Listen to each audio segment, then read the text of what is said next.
हमने अपने previous lecture में स्टडी किया था कि कैपेसिटर क्या होता है और इलेक्ट्रिकल कैपेसिटेंस क्या होती है। अब हम देखेंगे कि पैरेलल प्लेट कैपेसिटर क्या होते हैं। पैरेलल प्लेट कैपेसिटर जिसका लैब में जो स्ट्रक्चर होती है वो हमने यहाँ पे ये डायग्राम में दिखाई गई है। अब इसमें एक्चुअल में क्या होता है, इसमें दो प्लेट्स हमने ली है। पैरेलल प्लेट, प्लेट का मतलब ये नहीं है कि जैसे ये लाइन दिख रही है। प्लेट का मतलब जैसे हम ये हैंड लेते हैं तो हैंड को अगर हम इस तरह से देखेंगे तब तो ये हमें लाइन के फॉर्म में ही दिखेगा। तो यहाँ पर ये प्लेट की फॉर्म में रखी हुई है, दोनों की दोनों ये प्लेट है और इस तरह से हमने इनको रख दिया है। एक प्लेट को हमने यहाँ पे इंसुलेटेड स्टैंड पर रख दिया, ये वाला स्टैंड है इंसुलेटेड है और इस प्लेट के ऊपर हमने चार्ज प्रोवाइड कर दिया plus sigma. Surface charge density इसकी कितनी है, प्लस सिग्मा। मींस इस प्लेट पर ओवरऑल कितना पॉजिटिव चार्ज दिया गया है, ओवरऑल पॉजिटिव चार्ज है।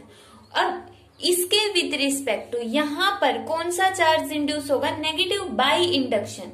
इंडक्शन की वजह से अगर यहाँ पर पॉजिटिव है तो यहाँ पर कौन सा आ जाएगा, नेगेटिव चार्ज, और इस साइड कौन सा आ जाएगा, पॉजिटिव चार्ज।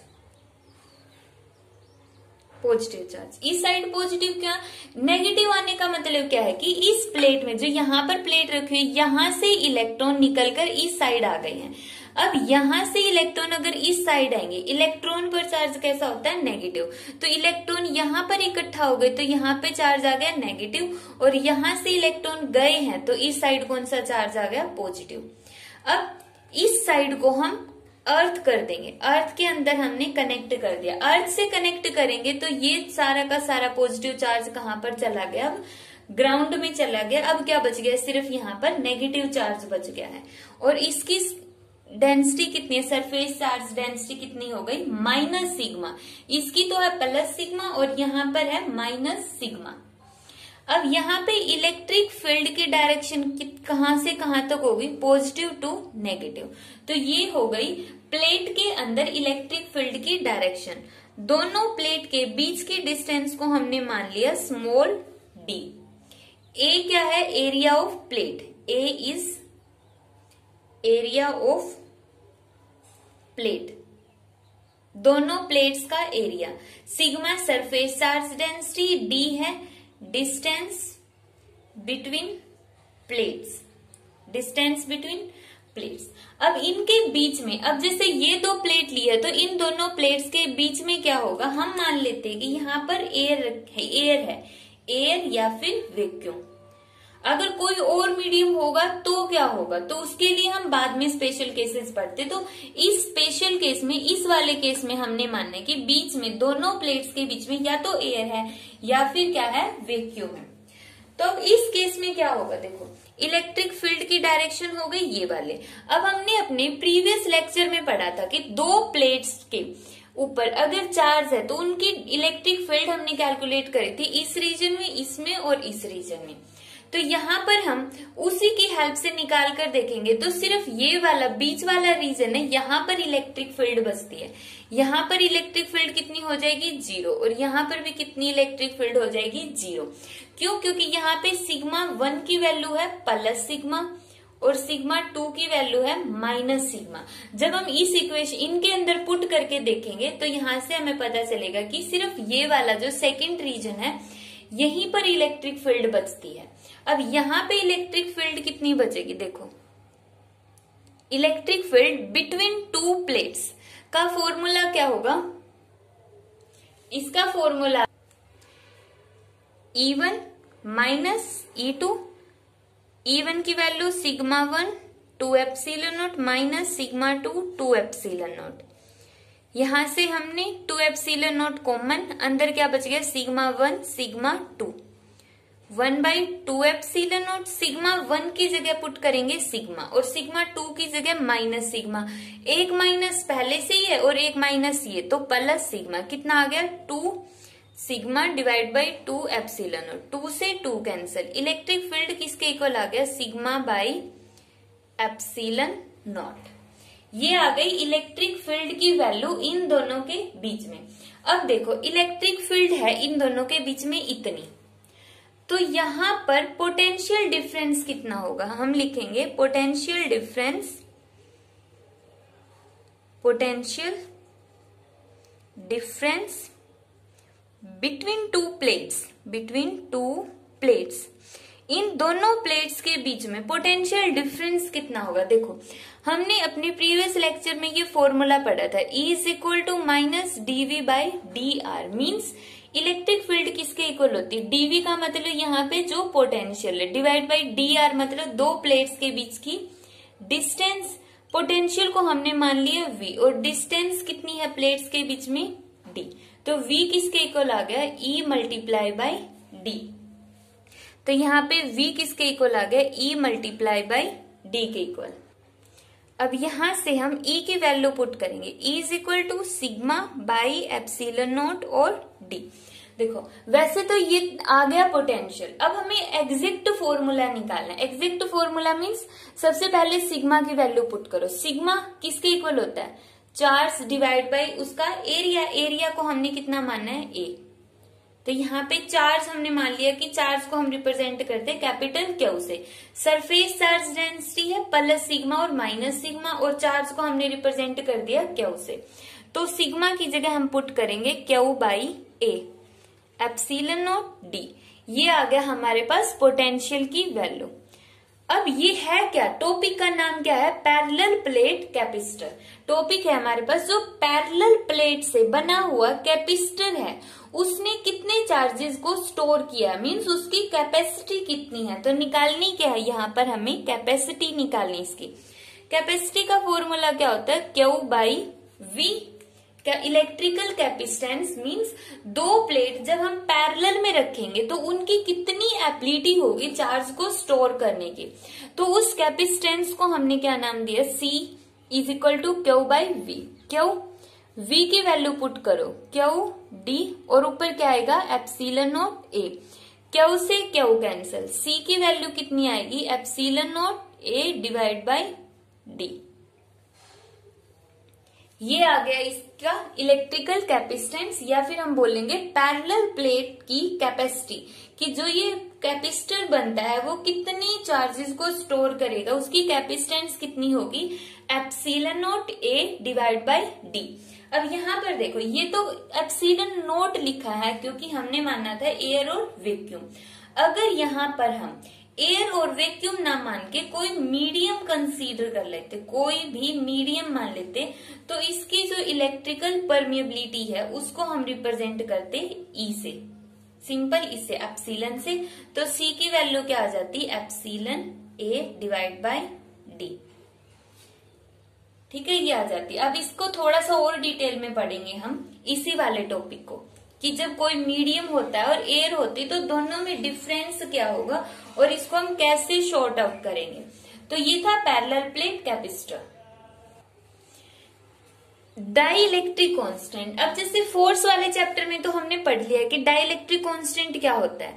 अब हमें देखना है कैपेसिटेंस की फॉर्म में डाइलेक्ट्रिक कांस्टेंट क्या होता है। तो डाइलेक्ट्रिक कांस्टेंट को हम कैसे डिफाइन करेंगे, ratio of capacitance. Dielectric constant को रिप्रेजेंट कर दिया हमने K से, या फिर डाइलेक्ट्रिक कांस्टेंट का दूसरा नाम क्या होता है, रिलेटिव परमिएबिलिटी। क्या होगा, रिलेटिव परमिएबिलिटी या परमिटिविटी। तो K या फिर एप्सिलॉन R किसके इक्वल होगा, रेशियो, किस का रेशियो, कैपेसिटेंस का, दोनों ही कैपेसिटेंस होगी of capacitor with dielectric. Dielectric का मतलब किसी मीडियम के साथ, जब दो प्लेट्स के बीच में कोई मीडियम होगा। And capacitance of capacitor with air, air means बीच में कोई एयर या वैक्यूम होगा तो C नॉट के साथ। अब हमने C का फॉर्मूला क्या पढ़ा था, जब दोनों के बीच में एयर थी तो फॉर्मूला आता है epsilon not A D। Medium था तो फॉर्मूला क्या आया, epsilon A divide by D।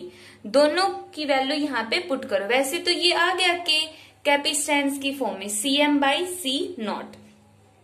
अब यहां से देखो, जब हमें CM निकालना हो तो क्या हो जाएगा, CM is equal to K C not.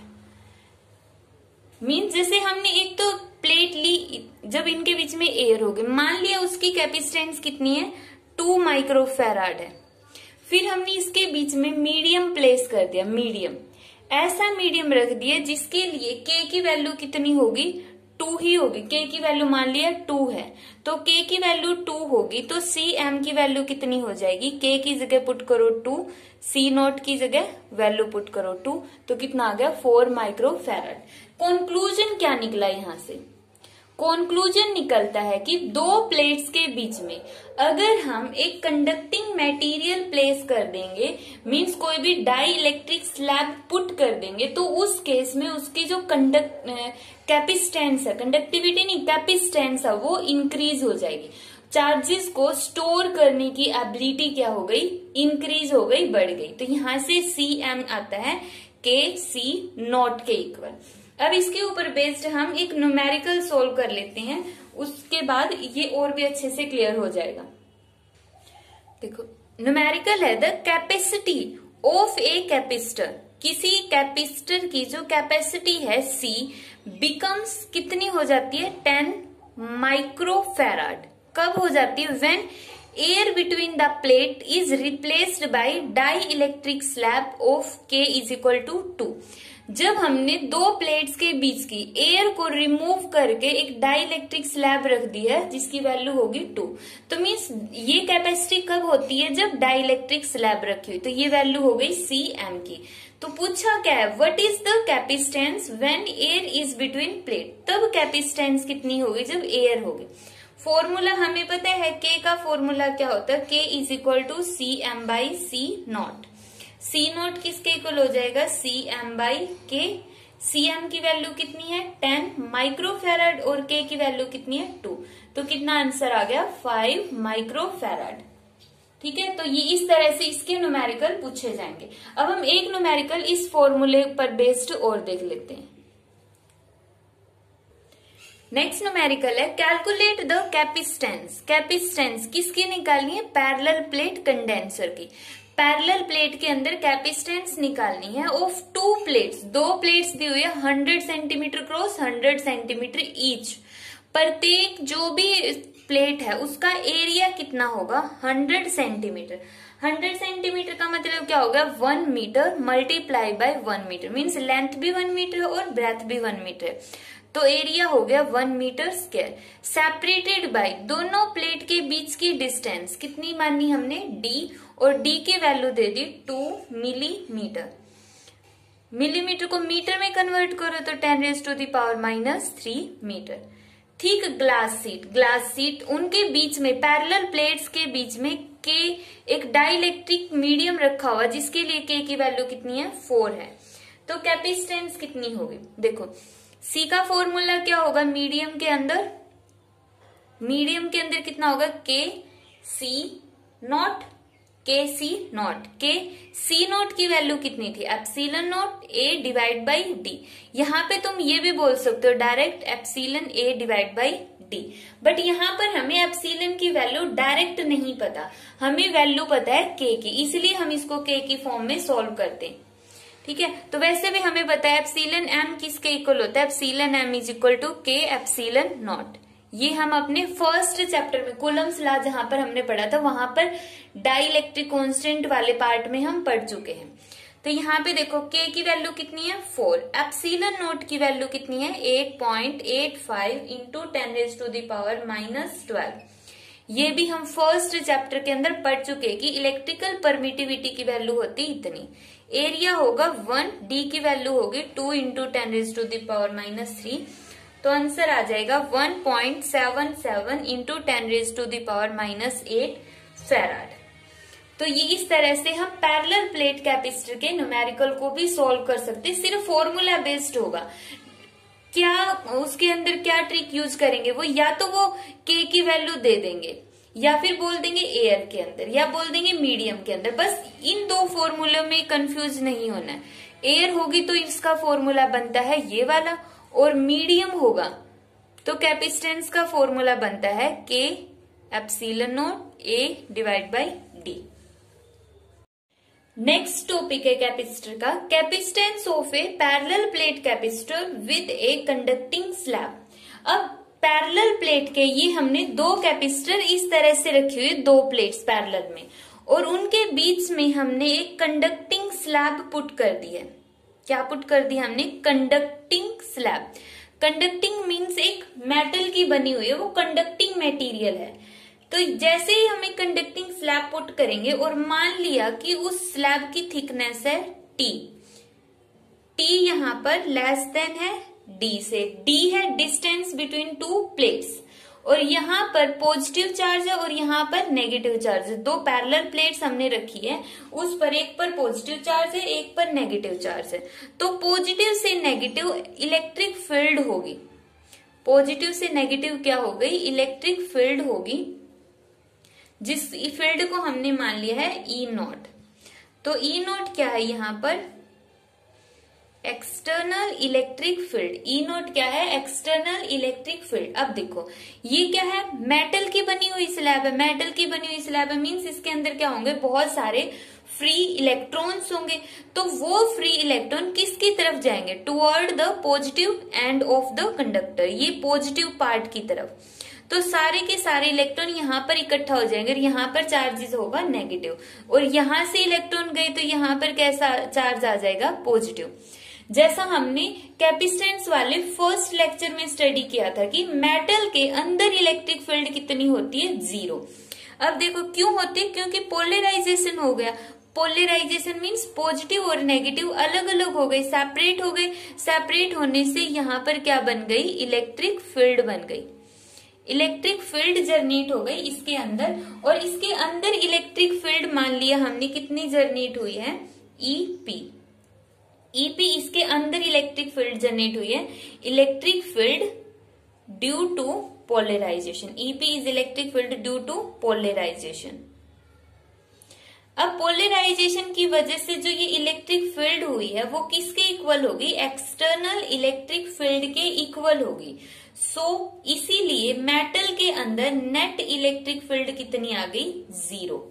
इसके अंदर इस जो ये स्लैब हमने लिए इसके अंदर टोटल इलेक्ट्रिक फील्ड कितनी होगी, 0। क्यों, क्योंकि ईपी की डायरेक्शन ये है, और जो नेट इलेक्ट्रिक फील्ड जो बाहर से इस पर ये इलेक्ट्रिक फील्ड लग रही है उसकी डायरेक्शन आउट इस तरफ से है, और दोनों का मैग्नीट्यूड क्या है, सेम मैग्नीट्यूड है। तो इसके अंदर इलेक्ट्रिक फील्ड कितनी हो गई, 0। अब हमें इसकी कैपेसिटेंस निकालनी है। कैपेसिटेंस का फॉर्मूला हमें पता है, कैपेसिटेंस का फॉर्मूला क्या होता है, क्यू बाई वी। अब क्यू तो ठीक है कि इसके ऊपर दिया गया चार्ज है, हमें चाहिए पोटेंशियल। तो हम यहाँ पे पोटेंशियल डिफरेंस देखते हैं, potential difference between two plates, potential difference between two plates. दो प्लेट्स के बीच में पोटेंशियल डिफरेंस कितना होगा, V is equal to, potential difference का फॉर्मूला क्या होगा, electric field multiply by distance. Electric field कौन सी आएगी, देखो इसके अंदर तो इस वाले पोर्शन में इतने एरिया में इलेक्ट्रिक फील्ड 0 है, तो यहाँ पे E को 0 पुट कर देंगे तो पोटेंशियल की वैल्यू भी इसके अकॉर्डिंग कितनी आ गई, 0 आ गई। तो मतलब क्या हुआ, बीच में तो पोटेंशियल डिफरेंस होगा ही नहीं, पोटेंशियल डिफरेंस बच गया इस एरिया में और इस एरिया में, इसमें और इसमें। कैसे निकाल लेंगे, टोटल डिस्टेंस कितनी है, D, 0 कहां पर है, T के अंदर, तो बच गया कितना, E not D minus T। सिर्फ इतनी एरिया में पोटेंशियल डिफरेंस है, और इलेक्ट्रिक फील्ड कितनी है इस एरिया में, E नॉट है। E नॉट की वैल्यू कितनी होगी यहाँ पर, सिग्मा बाई एप्सिलॉन नॉट, जैसा हमने प्रीवियस टॉपिक में पढ़ा था, D माइनस T। अब सिग्मा की जगह हम पुट करेंगे Q बाई A, एप्सिलॉन not D minus T। Charge कौन सा लेंगे, कैपिटल Q, क्योंकि यहाँ पर हमने माने कि यहाँ पर कौन सा चार्ज प्रेजेंट है, कैपिटल Q प्रेजेंट है। तो V की वैल्यू भी आ गई। अब इसको C के अंदर पुट करो जो हमने यहाँ पर लिया था, C is equal to Q by V। V की वैल्यू है Q D माइनस T, और यहाँ पर आएगा A एप्सिलॉन नॉट। Q से Q कैंसिल, C की वैल्यू कितनी आ गई, एप्सिलॉन नॉट A, और यहाँ पर क्या आ गया, D माइनस T। ठीक है, तो यहाँ पे ये आ गई इसकी कैपेसिटेंस कि जब दो पैरेलल प्लेट्स के बीच में एक कंडक्टिंग स्लैब रखी होगी तो उसकी कैपेसिटेंस को हम इस तरह से डिफाइन करेंगे। तो उसकी कैपेसिटेंस को हम डिफाइन करेंगे epsilon not a divide by D minus T. अब ये तो आगे कंडक्टिंग स्लैब के साथ, अब हमें इसका कंपैरिजन करना है सी नॉट के साथ। सी नॉट के साथ इसका कंपैरिजन करेंगे तो कैसे करना पड़ेगा हमें, यहां से d कॉमन निकाल लो, जो इसके नीचे डिनोमिनेटर में है अगर हम d कॉमन निकाल ले तो क्या आएगा, d हमने बाहर निकाला, यहाँ पे तो सिर्फ d था वो हमने बाहर निकाल लिया माइनस टी। अब t के साथ तो d है ही नहीं तो इसलिए हम डिवाइड में d कर देंगे, डिवाइड में d, तो सेम आ गई ना ये इक्वेशन। अब यहां से हम क्या लिखेंगे, c is equal to epsilon not a, d को इसके डिनोमिनेटर में लिखो और इसको अलग कर लो, 1 minus T divide by D. कर सकते हैं, कोई फर्क नहीं पड़ेगा, एज इट इज इक्वेशन बनती है। ये किसके इक्वल हो गया, c नॉट, और ये हो गया 1 माइनस टी बाई डी। तो ये जो कंडक्टिंग स्लैब रखने के बाद कैपेसिटेंस आई है उसका फॉर्मूला क्या बनता है, टी डी, ये वाला बन गया। यहां से c ग्रेटर देन है c नॉट से, मींस जैसे ही दो प्लेट्स के बीच में हमने कंडक्टिंग स्लैब पुट कर दी तो उस केस में यहां पर जो उसकी कैपेसिटेंस है बढ़ जाएगी। अब कंफ्यूजन अगर हो रहा है कि जैसे हमने प्रीवियस टॉपिक पढ़ा था उसमें c की वैल्यू कितनी आई थी, epsilon not a divide by D, तो दोनों में डिफरेंस क्या होगा, उसके अंदर पूरा का पूरा मटेरियल था। जैसे हम अगर दो प्लेट्स लेते, अब बीच में यहाँ पे एयर है, अगर मैं इसके बीच में ये पूरा का पूरा मीडियम ही कोई और पुट कर देती हूँ, जैसे मे भी यहाँ पे हमने वाटर डाल दिया या ऑयल डाल दिया या कोई भी और मटेरियल हमने डाल दिया पूरे स्पेस में, तो वो तो था parallel plate capacitor with medium with dielectric constant K, जो हमने प्रीवियस टॉपिक में पढ़ा था। इसमें हमने एक स्लैब पुट किए, मींस दो प्लेट्स के बीच में एरिया इतना ज्यादा है और स्लैब आ गई इतने में, तो ये हमने इस तरह से एक स्लैब पुट की हुई है। ये इस दोनों टॉपिकों के अंदर डिफरेंस है। अब ऐसा ऐसा एक टॉपिक और आएगा, नेक्स्ट टॉपिक है, नेक्स्ट टॉपिक में हमने लिया है capacitance of parallel plate capacitor with dielectric slab. पहले तो इसके बीच में कंडक्टिंग स्लैब थी, कंडक्टर रखा हुआ था, अब हमने रख दिया dielectric slab. Dielectric, वैसे तो इनके बारे में हम सेकेंड यूनिट में अच्छे से पढ़ेंगे कि कंडक्टर, इंसुलेटर और डाई इलेक्ट्रिक के बीच में डिफरेंस क्या होता है। कंडक्टर मीन्स जो इलेक्ट्रिसिटी को अपने अंदर पास कर देता, डाई इलेक्ट्रिक का मतलब होता है कि जो अपने अंदर से इलेक्ट्रिसिटी को पास तो कर देगा बट उसके लिए कंडक्टिंग इफेक्ट शो नहीं करेगा। इसका एक एग्जांपल होता है माइका, ठीक है, इसके बारे में वैसे हम बहुत अच्छे से पढ़ेंगे सेकेंड यूनिट के अंदर। तो यहाँ पर हमने एक स्लैब रखी हुई है और इनकी प्रॉपर्टी होती है कि इसके अंदर जो इलेक्ट्रिक फील्ड बनेगी, जैसे यहाँ पे इलेक्ट्रिक फील्ड हमने ली थी ईपी, वो कभी भी एक्सटर्नल इलेक्ट्रिक फील्ड के इक्वल नहीं होगी, क्योंकि ये कंडक्टर नहीं है, ये सिर्फ अपने अंदर से चार्ज को फ्लो होने देते हैं बट उसके लिए कंडक्टिंग इफेक्ट को शो नहीं करते हैं। तो इस केस में हम क्या बोलेंगे कि जो पोटेंशियल होता है कितना होगा, पोटेंशियल का फॉर्मूला बताओ आप। पोटेंशियल इज इक्वल टू वही electric field multiply by distance. Electric field दो होंगी, एक तो यहाँ पे नेट इलेक्ट्रिक फील्ड होगी इसके बीच में, ई क्या हो गई, ई इलेक्ट्रिक फील्ड मान लिया, net electric field in dielectric slab. जो ये डाई इलेक्ट्रिक स्लैब हमने पुट की, इसके अंदर नेट इलेक्ट्रिक फील्ड है और इसकी वैल्यू कितनी होगी, ई नोट में से ईपी को सब्ट्रैक्ट कर दो, ई नोट में से ईपी को सब्ट्रैक्ट कर दो, वो आ गई इस स्लैब के अंदर इलेक्ट्रिक फील्ड। तो यहाँ पे पोटेंशियल कितना होगा टोटल, देखो एक पोटेंशियल तो होगा डी माइनस टी वाले रीजन में, डी माइनस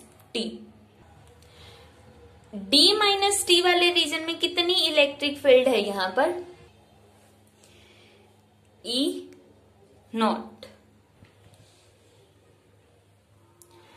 प्लस, अब डी माइनस टी मीन्स इस एरिया में और इस एरिया में, डी माइनस टी का मतलब इस एरिया में और इस एरिया में कितना पोटेंशियल हो गया, D minus T multiply by E not plus, अब इस एरिया में भी तो पोटेंशियल है क्योंकि डाई इलेक्ट्रिक स्लैब में नेट इलेक्ट्रिक फील्ड है E, तो यहाँ पे पोटेंशियल कितना होगा E मल्टीप्लाई बाय इसकी थिकनेस कितनी है T, तो ये हो गया T।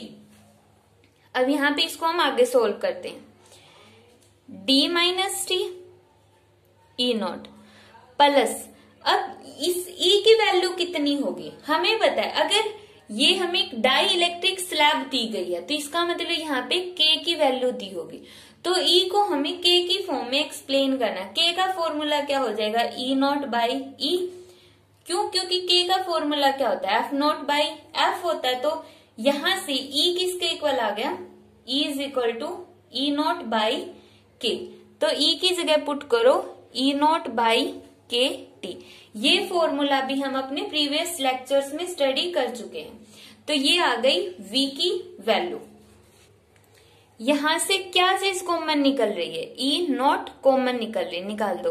अंदर क्या बच गया D minus T plus E not बाहर ले लिया तो अंदर बच गया T बाई के। E नॉट की जगह हम पुट क्या करेंगे यहाँ पे sigma by epsilon not, sigma की जगह Q by A epsilon not, और अंदर बच गया D minus T plus T by के।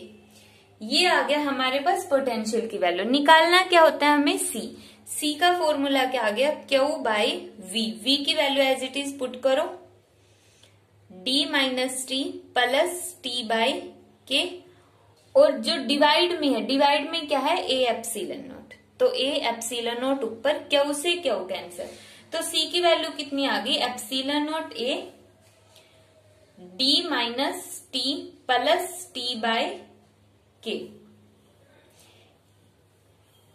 ये आ गई हमारे पास C की वैल्यू। जब दो पैरेलल प्लेट्स के बीच में क्या रखा होगा, एक डाई इलेक्ट्रिक स्लैब रखी होगी, डाई इलेक्ट्रिक की अगर हम एग्जैक्ट डेफिनेशन बोले तो क्या आएगी,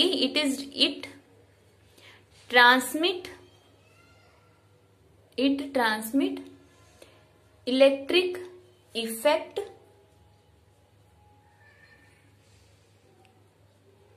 विदाउट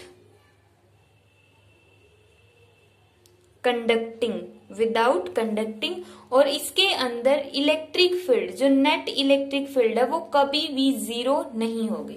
ये होता है डाई इलेक्ट्रिक, मीन जो अपने अंदर से इलेक्ट्रिक इफेक्ट को ट्रांसमिट कर देती है, मीन चार्जेस को तो फ्लो करने देती है बट कंडक्टर की तरह बिहेव नहीं करेगी, कंडक्ट किए बगैर चार्जेस को पास कर देगी, और इसके अंदर कभी भी इलेक्ट्रिक फील्ड जीरो नहीं होगी। अब ये तो हमने इसकी कैपेसिटेंस निकाल दी कि अगर दो प्लेट्स के बीच में एक डाई इलेक्ट्रिक स्लैब रखी होगी तो उसकी कैपेसिटेंस आएगी इतनी। अगर हम इसको C नोट की फॉर्म में रखें, C नोट की फॉर्म में एक्सप्लेन कर सकते हैं, अगर करना चाहो तो कर सकते हो, इसको D इसके अंदर से कॉमन लेके और वही जैसे हमने पहले किया था, वरना तो कोई जरूरी नहीं, इसको यहीं पे छोड़ दोगे। तो आज की क्लास में हमने देखा है कि जब दो प्लेट्स के बीच में एक तो एयर होती है तब कैपेसिटेंस का फॉर्मूला क्या आएगा, एक जब इसके बीच में कंडक्टिंग स्लैब रखी होती है और तीसरा जब इसके बीच में डाइलेक्ट्रिक स्लैब रखी होती है।